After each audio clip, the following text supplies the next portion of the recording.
3, cock by the vote.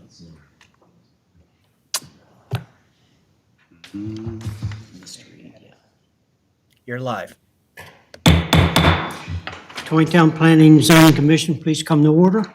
Would you stand for the pledge of the flag, please?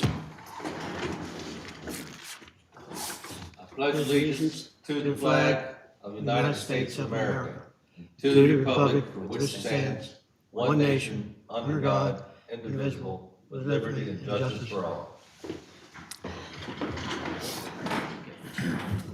All right. Everyone here this evening. Also, I'd like to welcome our new member of the commission, Mr. Danny Myers. Welcome aboard. Thank you. Welcome aboard, Dan. The Planning Commission members should have received the draft minutes of January 4th, 2022. Is there any corrections or additions to the minutes? If not, I'll entertain a motion. Move to approve. Second? Second. Any further discussion? All those in favor of the motion of approval, signify by saying aye. Aye. Likewise, carried. Thank you. And Danny, since Chris isn't here, you've got full vote rights too. Oh, okay.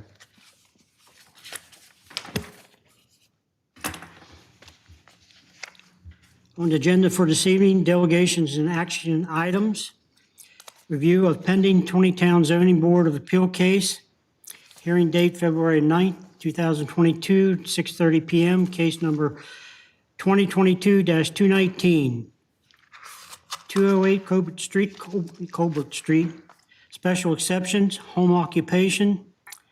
And that's reference 205-16C and 205-78. And the daycare section 205-84. Darrell, would you like to lead us off on that, please? Sure. So a home occupation and a home daycare are items that can be granted an exception for.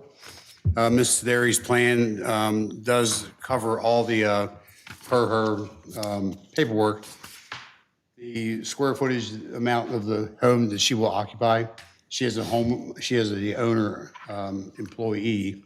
She has said that parking will be on her driveway, 4 spots, and there are 2 spots out in front of her house. But the driveway requirement does cover her needs. She's saying 1 to 3 children. That may go up.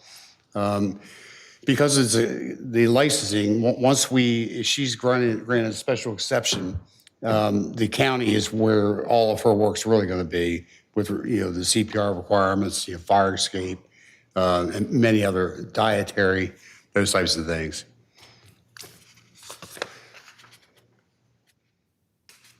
Was there a mention or anything about signing?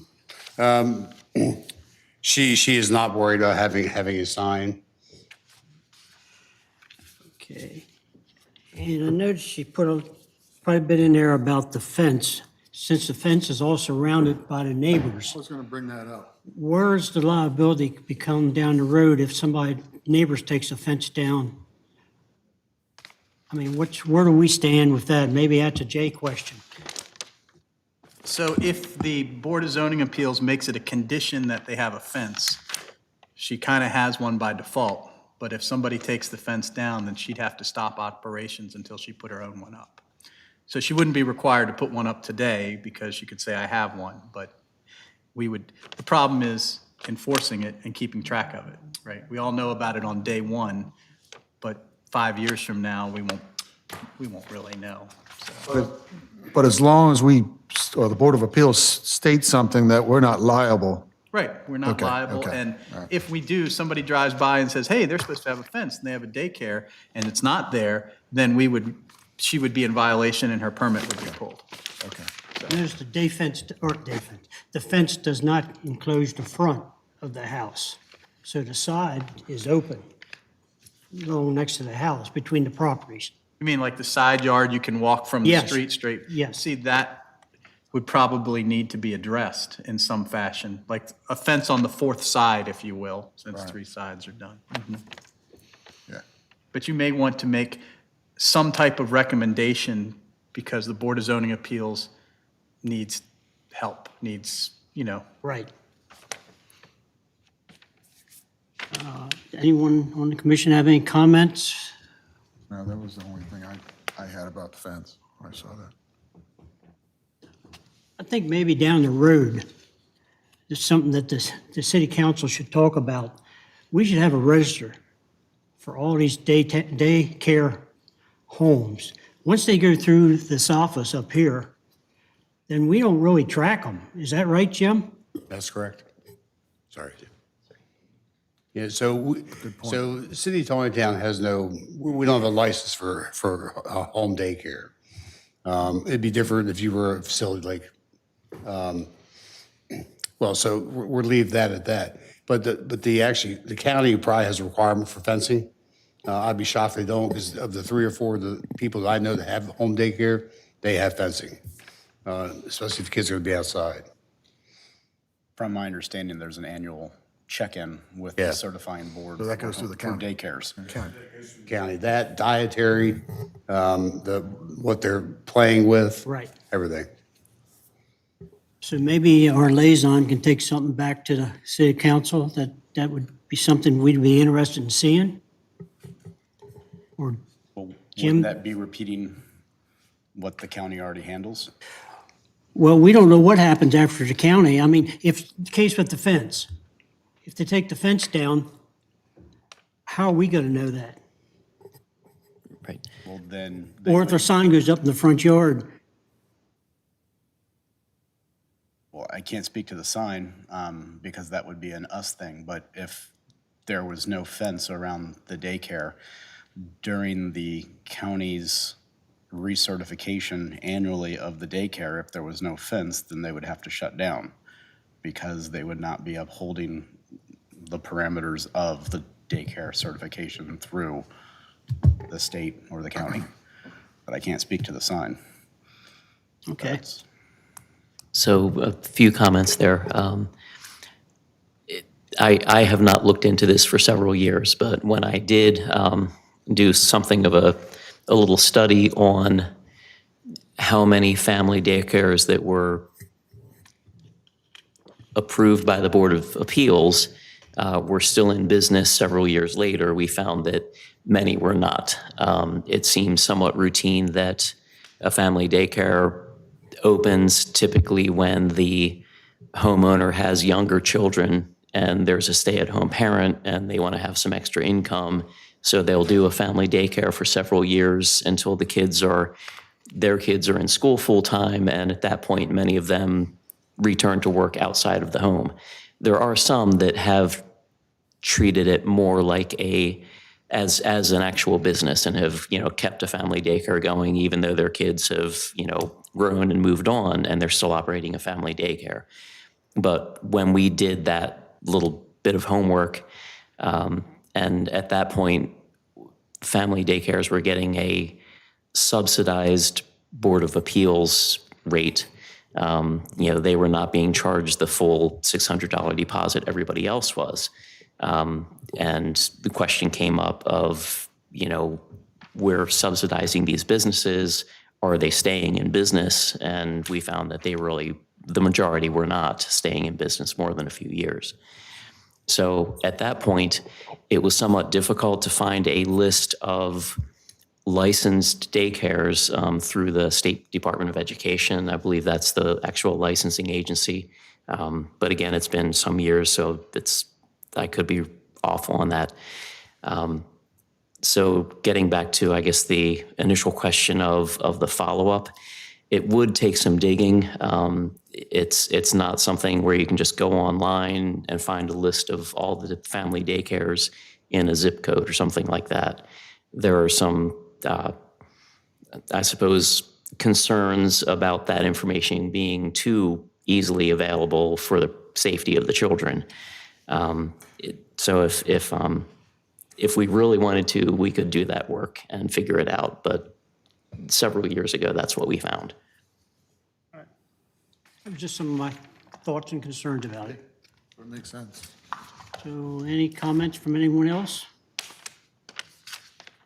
Question regarding the recommendation process for us, because we're not officially like, tapping on anything that's more of a BZA thing. In our recommendation, can we come to consensus to say, we strongly recommend that the BZA put in, I forget what it's called, a parameter, guideline, a something, Restriction. so that to make sure the four sides are covered? Yeah. Is that? Sure. Okay. Form some type of motion or along with a motion to recommend or approve or To disapprove. make either a favorable Favorable or right. disfavorable, something like that.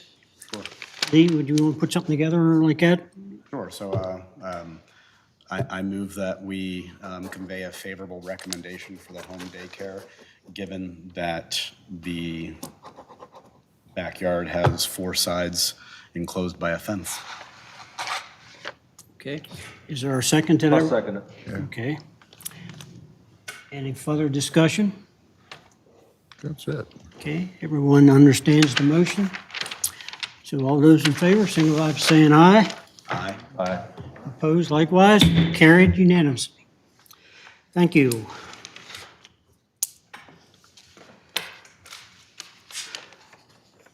Ordinance and agreement, there's none. Planning. Carol, we didn't have a report in my folder. Was there a report that Yeah. I was missing? Oh, no, the report, no. Yeah. I'm going to give it to you right now. After the minutes, in your folder were two stapled colored pictures. Oh, yes. We had, there was verbiage in Lorena Bacar's, when she was here talking about replacing the small sheds at the Taneytown High School Park, and taking the one shed that was decent and having it repainted and taken down to Roberts Mill. The location is changing from beside the structure there now to the other end of the food line parcel rear, if you will. So she just wanted to let you know that because it was in the minutes or in something that she had typed at the location. So we just wanted to keep it clean and let you know of the change. Okay. So just so There's no action we need to make on that, is it?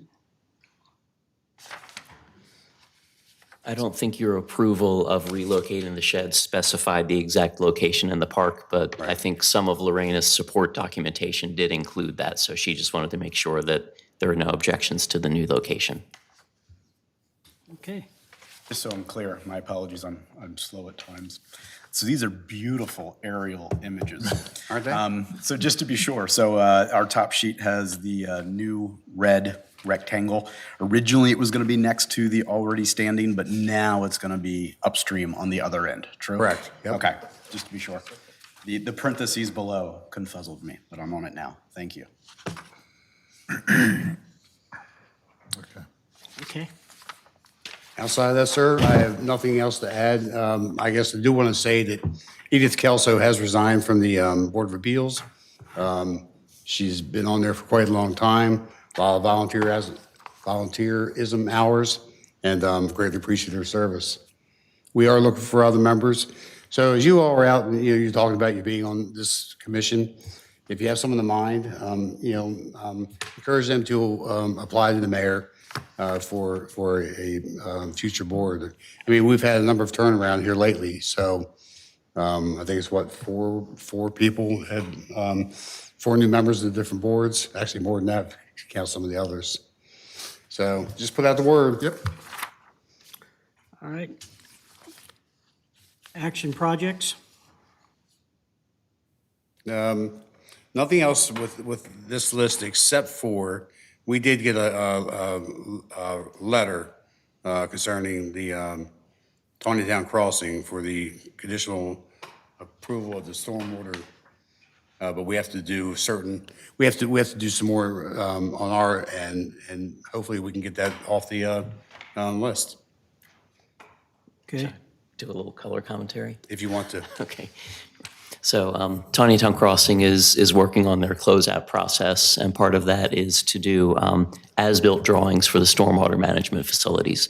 So they've provided the drawings. Our engineer has reviewed them, but they've suggested that we do a final walkthrough with our Public Works Department just to make sure everything's as it should be. So that's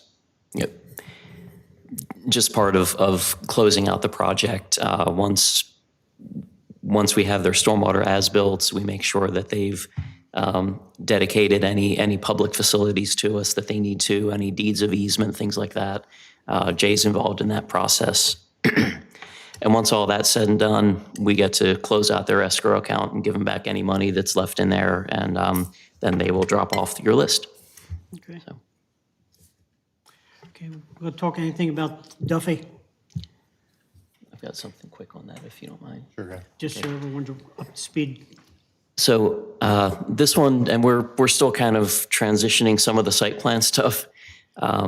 So I had a conversation with the engineer for Duffy, and they did not receive our office's comments. Not sure where it got dropped, but at any rate, one of our comments talked about the use of so much gravel paving, and advised them that, all parking and loading areas are supposed to be blacktopped or concrete. So they're kind of using their interpretation of what the loading area is as being more of the loading dock area. But as we've seen from the aerial photos of the site, there is a lot of trailer parking in addition to that actual loading dock. So they are going to be looking for relief from having to blacktop the entire site where a lot of the existing gravel is now. So just wanted to give you a heads up that they are going to be asking that probably in the next month or so when we're getting closer to the approval stage.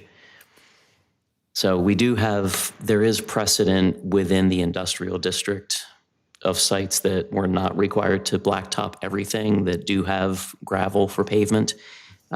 It certainly is not what we would consider the ideal site, but there is precedent for it already. So it's just something that for you to think about as you look at the plan. And it does look like they will be blacktopping all the areas where regular cars, employees, customers, visitors will have to drive. That will all be blacktopped. But some of the tractor trailer storage area, they would like to keep in gravel. So that's going to be coming your way when they appear before you next. When it comes to environmental impact, like blacktopping, obviously that limits porosity and absorption. Is it more favorable kind of in the large scheme of things to have gravel in that sense? From a stormwater management perspective, we look at it all as being impervious. Okay. The Department of the Environment does consider temperature an effluent.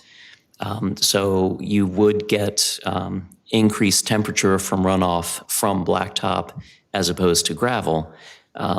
Here around Taneytown, there's our soil types, there's so much clay that a lot of water does not infiltrate. That's why it's hard to develop on well and septic around here, because a lot of land just doesn't perk.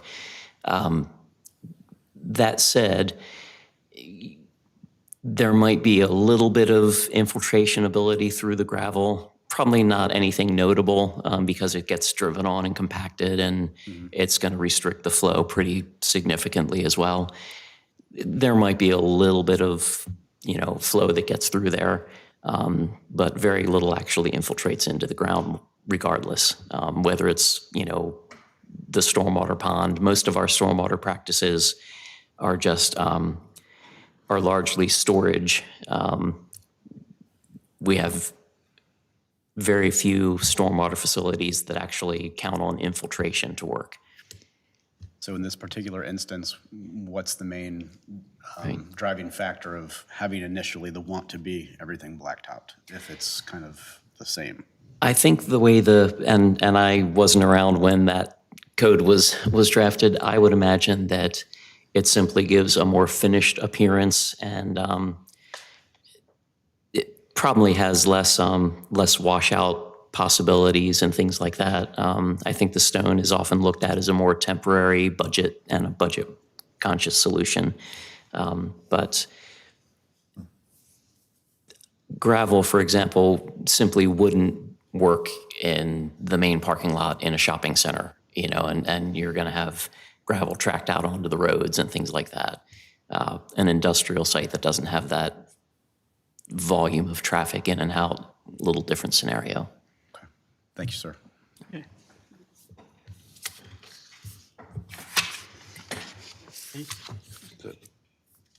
That's it there? Yeah, it is. Okay. We did hear from Tiffany at the county. She was having technical difficulties, so. Okay. The legal. Jay? Well, good evening, everybody. I have two items tonight. The first, I want to update you on the Board of Zoning Appeals hearing that occurred. You never really get a report back for those. So we can just say the standard procedure is if you don't hear it back, it got approved. But if you do hear something like you're going to hear tonight, then it got disapproved. And so the one we're talking about, because there were two, was the request to insert, it's not a duplex, it's a Semi-detached. semi-detached, we would call it a duplex, but legally semi-detached dwelling on Ridge Avenue. There's 4 small lots, and they wanted to build one in the middle. So we had a hearing, we had 3 members there, and the neighbors came out and said they were concerned about the look because all of the rest of the properties in that area are not semi-detached, they're all single-family houses. There was some concerns about setbacks and what it would look like and the normal things. But in the end, the board went 2-1, saying that they did not think that the special exception that they needed should be granted because it didn't fit the character of the neighborhood. So the opinion's going to get issued this week, and that means there'll be a 30-day time for them to appeal. Appeals are a pretty serious thing. I mean, it sounds like, oh, appeal, but when you appeal this, you go to the circuit court has to review the entire case. You might get in front of a judge a year from now to deal with it. So it puts a big kink in the process. So just wanted you to be aware of that because I know you all recommended approval on that, but the Board of Zoning Appeals did not do that. So any questions on that? I'd be happy to field them.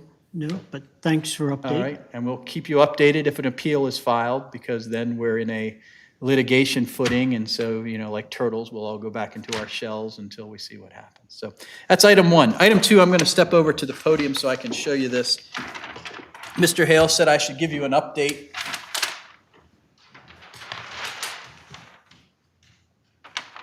This is coming the city's way. This is the Sewell property and the Sewell annexation. And so I wrote in real faint red, if you can see the real faint red in there. It's the large piece in there that we're talking about. It crosses Harney Road. So there's a small piece down on the bottom and then the large piece that ends up over here. And so that's the parcel that they are seeking to annex. And this has been talked about for quite a while. And in the time being that it's been worked on, we finally worked out an annexation agreement. An annexation agreement basically is an agreement between the property owners and the city saying, we will take your property through the annexation process, no guarantees. But if we do annex it, here's what the deal will be. And it can be as specific or as general as we want. Ours is pretty general. It says that they're going to bring it in, that we are going to request an R10,000 zoning on the property. It's zoned ag right now, so that's the zone, ag, in the county, but it's designated on our master plan as like medium density, something, whatever they would call that on the master plan. So lots of moving parts on this. First thing that has to happen is the annexation agreement. So that's step 1 is done. The second thing is a resolution that has to go before the city council. It's already been introduced, and then there has to be a public hearing. So the public hearing is, I think it's April 6th. It's the first Wednesday in April. And there's a bunch of advertisements, and at the public hearing, then the public can comment about what they think on the annexation and what it means. Obviously, they're not annexing it to farm it. They could do that now, so they're annexing to build houses on it. There is a proposal that they've already put forward of how many houses it would be and that type of thing. But I don't want to get ahead of myself so I can lay out the process. If it gets annexed after the April 6th hearing, we would also have the benefit of county and state comments. And we send this off to the county. The planning department writes a plan up saying if they come into town, this is how we will run the water lines and this is how we'll do the sewer, and all the things related to services are kind of thought out in advance. And so that plan is part of this. It's on public hearings, so people can say, I don't think that's good, or I think it's great, or whatever happens. So after April, it gets annexed, and then it would be eligible to go through the normal development process. It means it comes to you. They have already told us that they intend to request community village designation. And you recall, community village designation is an overlay designation. That's what Carroll Vista is, that's what Meads Crossing is, that's what Mountain Brook could be. In essence, community village follows a different part of the code. It creates a density bonus, so they can have more dense houses, which isn't more dense than they planned. They already planned for that density, even though they couldn't get it under R10. So they're counting their chickens already, I guess. So they would ask for community village, and then the town council or city council would have to say, yes, we are granting community village. And once they grant community village on it, then it would come to you for the normal process. Okay, so that's kind of how it plays out. The other moving parts are the city council is talking about changing the definition of community village. So I guess it'll be called community village, but the makeup might be something different. So that could change a lot of the details. And that's going to be talked about this Saturday, I believe, at a retreat. I doubt it'll get finalized at that point in time. So that's going to be a moving target as well. The reason that's relevant to you is if this ever gets to you after the hurdles it has to make, you're going to need the new community village and the plan, because you're going to have to see how you can make it match up and wheel and deal. So that is one of the big hurdles that they're going to face. But they anticipate trying to move ahead fast. They say that, and then they never really move ahead fast. But they anticipate doing like a request for community village. And while this is the annexation plat, a community village plat will look the same, except it'll have some renderings of where the houses would be. More of a concept, not a hold you to it right there type of thing. There's a major collector road that's supposed to go through there according to the master plan, so that has to be figured out. But what has typically happened in the past is before the council grants community village, they get the concept, not your kind of concept plan, community village concept, and they bring it to you all to say, you're the experts at this, look at this, do you have any concerns? Because that'll be like the mouth of the funnel. It'll never get wider. So you have any concerns, because as we go closer, we want to get it narrowed down. So you could see something like that by summertime. You're really not in the annexation process, but you need to know what they're going to do, because it's going to come to you. And as we were just talking earlier, I know there's a lot of new faces. You're going to have to kind of catch up quick, because the community village, all of the decisions happen. It's a misnomer when they say like we're approving the final plan.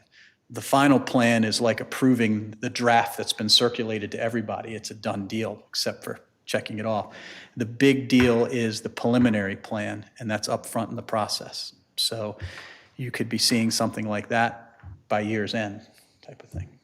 So that's, any questions you have, you let me know, but it's going to be a developing thing. This will be the biggest thing on our radar, I guess, as it comes in. It has a lot of impacts. You know that when we talked about Taneytown Crossing, when that came through here, they punted on the intersection of Harney Road and 140, saying it's not us, it's the next guy in line. This is the next guy in line. I'm sure we'll hear the same thing, but there's a lot of tough things that have to be fixed, or else you're going to have, and I forget, what's the total, 177? It's in that range. It's 100. I mean, it's over 100, maybe 200, I don't know. Yeah, I think it might be more than that, but it's been a while since we've seen a concept. So a lot of houses. I mean, that's what, and I don't know if they're talking mixed use with like townhouses. They always try to do that too. So, I mean, it's significant, and that'll be our next biggest project to deal with. So as we go forward, if you have any questions, you let me know. Before you leave, in connection to that, what about the Harner project? Or where is that fitting into this picture, or is that, Harner, Wilson Bounds? yes? Did we ever see a concept presentation from Mr. Bounds? No, we remember we invited him, the council invited him. So as far as I know, it's radio silent and it's not linked to this train. And I think it's too late to add another boxcar to this one. This one's leaving, so, Okay, okay. thanks, Jay.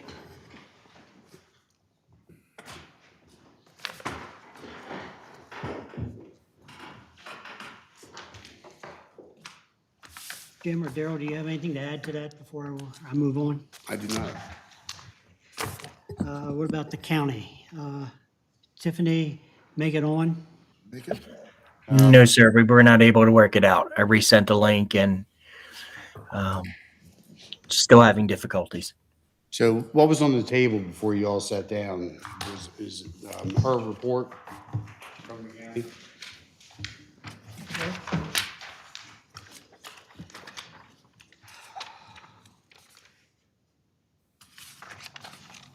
Do you want to go over anything on here to enlighten us or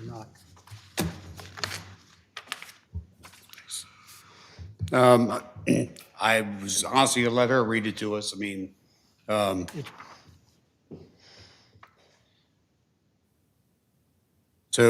comprehensive rezoning, the new sections of residential code adopted in December became effective on January the 10th. Staff's began to work on the changes to the agricultural and conservation districts with the assistance of a work group. Tiffany's reports are always very good about referencing the primary source of information, which is the Carroll County website in this case. The 2021 fall amendment to the 2019 Carroll Water Sewer Master Plan. This amendment, the fall amendment was forwarded to MDE on December 23rd for final approval. And then 2021 spring amendment to the 2019 Carroll Water and Sewer Master Plan. Applications for the spring cycle will be accepted by the Department of Planning through the month of February. Amendment procedures and application link in the process of updating Water and Sewer Master Plan amendments, process and application. Triennial update to the 2019 Carroll County Water and Sewer Master Plan. Planning is beginning the process for the triennial update. The department will reach out to the town staff in the coming weeks to set up meetings to go over current chapters and maps pertaining to the city. Annual report.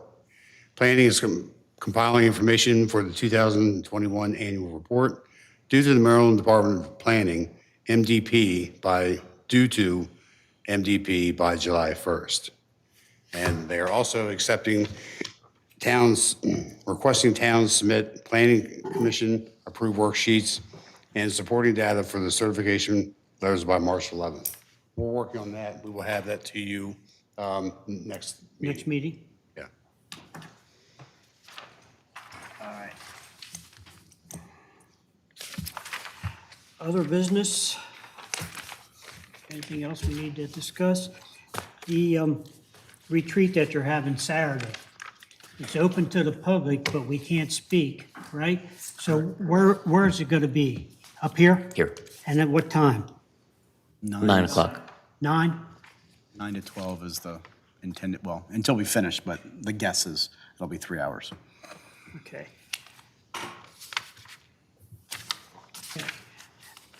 Phil, do you have anything? Nothing. Dan? Okay, looks like the next meeting will be February 28th. If no one has anything else before this commission, I'll entertain a motion for adjournment. Move to adjourn. Other discussion, all in favor, signify by saying aye. Aye. Likewise, carried, thank you.